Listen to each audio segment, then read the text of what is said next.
Hi, I'm Tommy Whitelaw, National Lead for Caring and Outreach at the Health and Social Care Alliance Scotland. Welcome to the latest episode in our Alliance Live series, Alliance Live 5, asking 5 key questions to health and social care colleagues across Scotland. I'm very pleased to be joined today by Danielle Redmond-Gray, Digital Communications Officer at Eat Well, Age Well and Food Train. Hi, Danielle. Firstly, can I start by asking how you are today? I'm really well, Tommy. Thank you so much for inviting me to come on and chat today. How are you? Good, and really looking forward to today's 5 key questions and conversations. You're here today to give us some information on UK Malnutrition Awareness Week, which runs October the 11th to 17th. To begin, Danielle, what is malnutrition and why is it considered a hidden problem? Malnutrition, it's a word that can sound a little bit scary at times and sometimes a little bit associated with some stigma.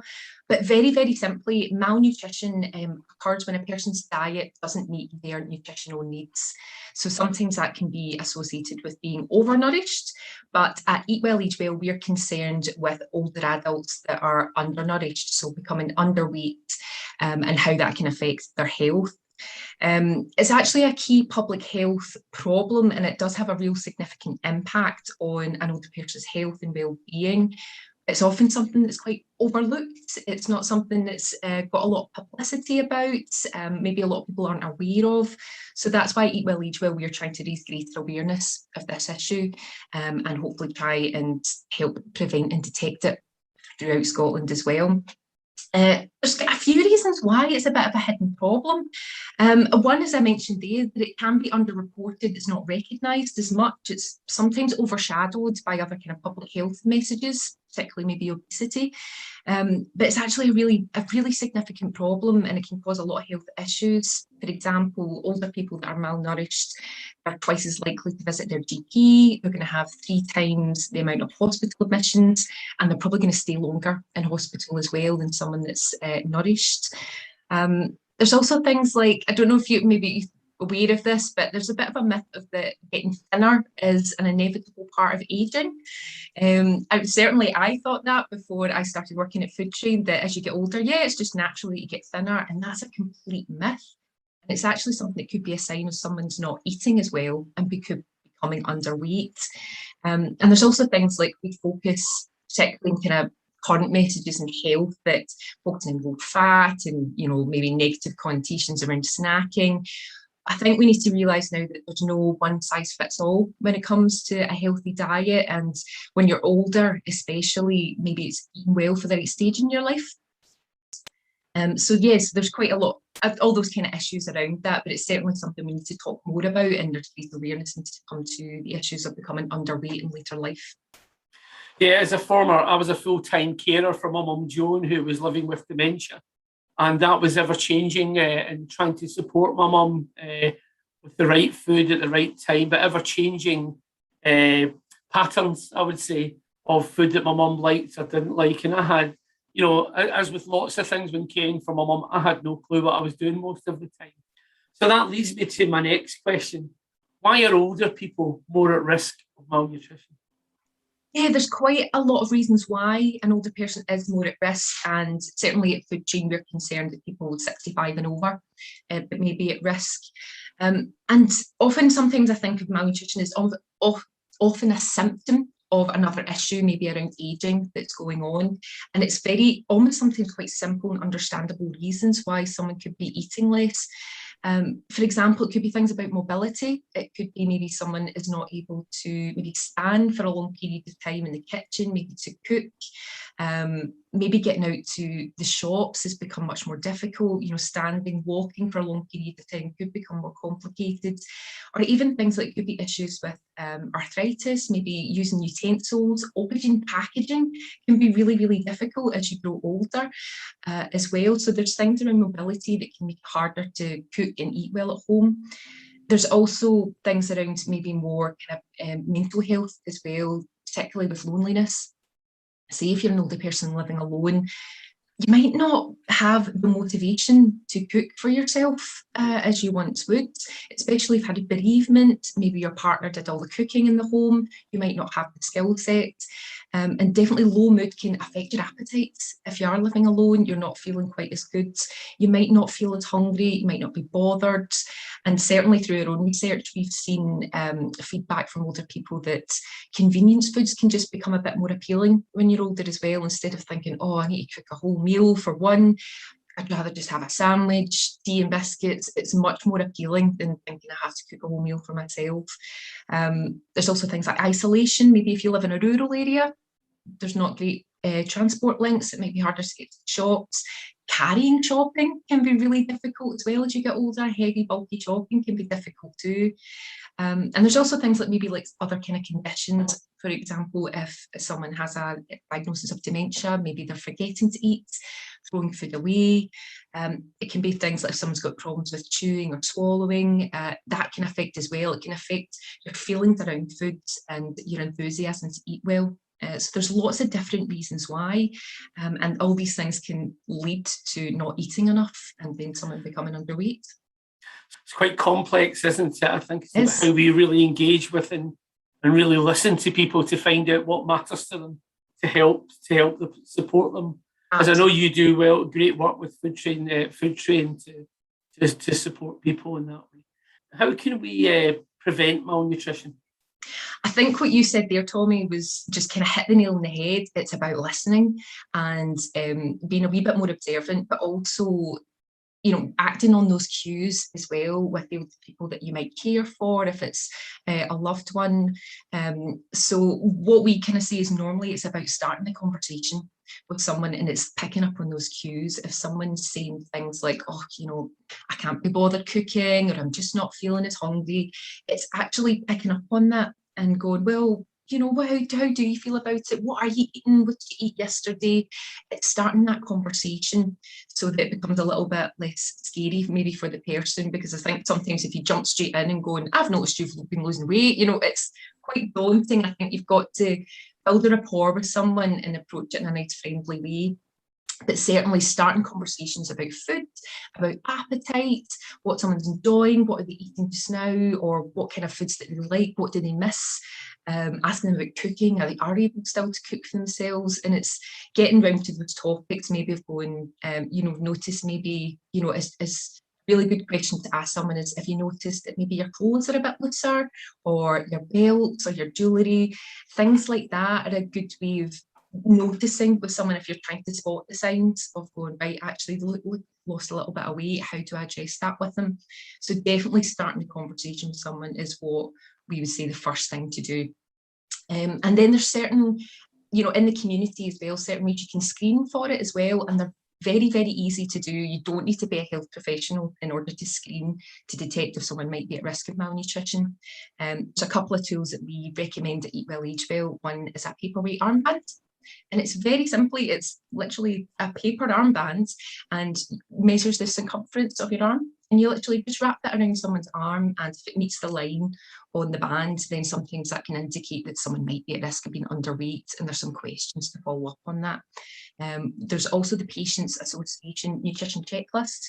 And this is a really popular one used within the community as well, because it's 4 questions just based around appetite and food, and depending on the answers, that might indicate if someone maybe needs some more support and there's ways to signpost them to more support, or maybe it's a case of contacting a health professional. But that could be done by anyone in the community or a friend or a family member, and they're really, really easy to use. And there's ways, kind of basic frontline advice we would say for anyone that's maybe struggling with an appetite, not eating enough, is a food first approach. And that really means about how to get people to have a bit more protein and calories into their diet. So that could be things like adding cream into maybe their soups or sauces, adding cheese in top of dishes like pasta or baked potatoes. It's just ways to getting a bit more calories in. Maybe for, you know, if you have a smaller appetite, maybe smaller meals throughout the day and just packing them full of like good nutrient rich foods. So there's lots of ways, kind of community based, we can help that. Certainly in a policy angle on how we can help prevent malnutrition, we have 4 calls to action at Eat Well Age Well, and they kind of cover the same things that I've mentioned. So our first one is about screening. So we feel there should be mandatory screening across, across communities in order to detect malnutrition, because currently there is no routine screening in the community, and we feel like there should be more of that. We also think there should be more training for health professionals on detecting the signs and symptoms of malnutrition as well. We think there should be better investment in communities, because we know things like if we put more money into communities for things like lunch clubs and events, it helps older people to feel more supported and to eat well and eat better. And our final call to action is understanding kind of difference between food security and food poverty. So I think a lot of people, when they hear the word food insecurity, they think it's something to do with money. And sometimes that can be right. It could be maybe someone doesn't have enough money, but food insecurity covers a vast range of things. It could be things like I've mentioned earlier about not having access to shops. Maybe there's not good local transport links. It's understanding that older people want to feel a bit more in control and empowered over how they eat. And so that's all those kind of policy ways that we're trying to influence change as well. Well, there's lots to think about there, and you've given me lots. You've given me lots to think about. Someone who lives alone, and I'm actually, while you're speaking, I'm thinking about my own way of eating. That I've kind of shortened it down a little bit. Of the motivation for cooking is kind of slipping a little bit with me as well. I think that's absolutely. It's not something that's just like that affects older people. Certainly, there's been times myself when I felt like if I've been home alone, I think, I just can't be bothered cooking for me. And you have to kind of check yourself sometimes and go, no, you still deserve a good nutritious meal. It doesn't matter. So it can affect anyone, but certainly as people grow older, it becomes a much more of a significant issue. You mentioned screening. Why is screening data important? So screening data is really important, especially now, because, as I mentioned before, we don't actually have any routine screening in the community for malnutrition, yet 93% of malnutrition occurs in the community. So it's more prevalent in people living at home. The current statistics and estimates is that 1 in 10 older people are at risk or are actually suffering from malnutrition. So in Scotland, that equates to about 103,000 older people.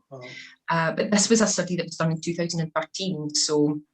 And that was done by the Malnutrition Task Force, which are based down in England. So we don't actually have a baseline figure in Scotland. And from some of the research that we've done already at Eat Well, Age Well, we think that could be an underestimate, that 1 in 10 figure. It could be as high as 30% of older people live in the community. But the point is we really need a baseline figure, and we need to have regular screening in order to really build the true picture of the problem in Scotland. And as I said, it can be anyone within the community can screen. So, what we're asking, especially during UK Malnutrition Awareness Week, is for people to start screening older people, whether it's a loved one, a neighbour, friend, family member, or if maybe you are a carer working in the community or part of a community group, is to start screening and have more conversations with older people, and also send that data back to us. That's a really key part, is getting that data back to us so we can actually build this true picture. And then it means when we can start implementing ways to help support older people, we can see what's working and what's not. So really at this stage, we really need to build that actual picture of what is malnutrition in Scotland like. Thanks, Danielle. And the final question of our Alliance Live 5 is, what is UK Malnutrition Awareness Week, and how can you get involved? UK Malnutrition Awareness Week, it is an annual campaign. It started in 2018 and it was set up by BAPN and the Malnutrition Task Force. And if you would like more information about that campaign, then you can go to their websites and find out more there. At Eat Well, Age Well, we've taken part every single year. Because our focus is on Scotland, so we usually create a campaign for Scotland and ask people to get involved. And as you mentioned, it's during the 11th to 17th of October this year. And as I mentioned with the screening data, our kind of theme this year is let's build a picture, and how together we can do that. So it's all about having more conversations, promoting more screening for malnutrition, and getting that data back to us as well. So there's a few ways you can support our campaign. You can order a malnutrition toolkit from us, and that will contain everything you need to feel kind of equipped and you've got the information and knowledge to go out and screen older people that you're working with. And these toolkits are completely free to order from us. And we have 2 separate versions. We've got toolkits, you know, for the community, and then we've got a carers pack as well that we're launching this year, specifically for carers or care organisations. So they're absolutely free to order. So we'll say we start screening. As I mentioned, the tools in those toolkits are the paperweight armband and the checklist are very easy to use, and you can find out more about them on our website, or you can order them from us as well. And as I said, you can send your screening data back to Eat Well, Age Well, and that's so important for us. And there's a few ways you can do that, whether you go to our website, we've got a Google form that you can fill in if you've been screening, or you can phone us. Any which way you want to get that information to us, just send it, we're happy anyway. And probably one of the easiest ways to get involved is just supporting us on social media. The fact if someone's talking about to someone else and going, hey, it's UK Malnutrition Awareness Week, they're talking about Eat Well, Age Well, that's huge. The more people talking about it is brilliant. So you can follow us on social media. You can see what we're doing throughout the week. Give us a retweet, give us a like, it all helps. We also have a template tweet that you can post in a wee graphic. So if you head to our website, you can get all those details there. And if you just post that little template tweet and the graphic, again, a great way to show your support. So there's lots of ways to get involved. But yeah, if you just want to follow what we're doing, and you can follow our hashtag, Let's Build the Picture. Well, brilliant. Thank you for this really important and informative conversation today, Danielle. Thanks for joining us. And thanks to everyone for listening to our latest in our Alliance Live 5 series. There'll be more information on the slide at the end of this conversation, how to get in touch with Eat Well, Age Well, and more information on the work that Danielle and her colleagues are doing. Can I send you a personal thank you today for this really important and valuable conversation, Danielle? No, thank you, Tommy. I really appreciate the chance to come and chat to you. So thank you very much.